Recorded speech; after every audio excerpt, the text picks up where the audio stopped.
August 15 గురువారం కొరకు ఏర్పాటు చేయబడిన దేవుని వాక్యం.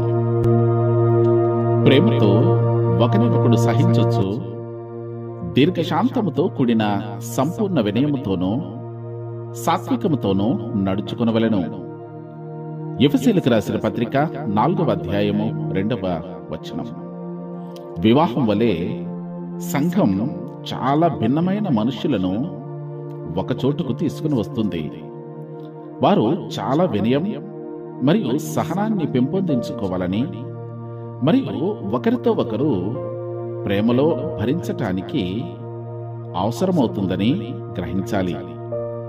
మరియు వివాహంలో వలె విశ్వాసం మరియు పరస్పర సేవ యొక్క భాగస్వామ్య పునాది సంఘం ఏకీకృతం మరియు పరిణతి చెందడానికి ఎంతగానో సహాయపడుతుంది.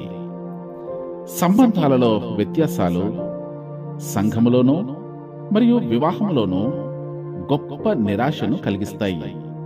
అయితే చక్కగా నిర్వహింపబడితే అవి మనకు ప్రయోజనకరంగా పనిచేయగలవు అని గ్రహించాలి.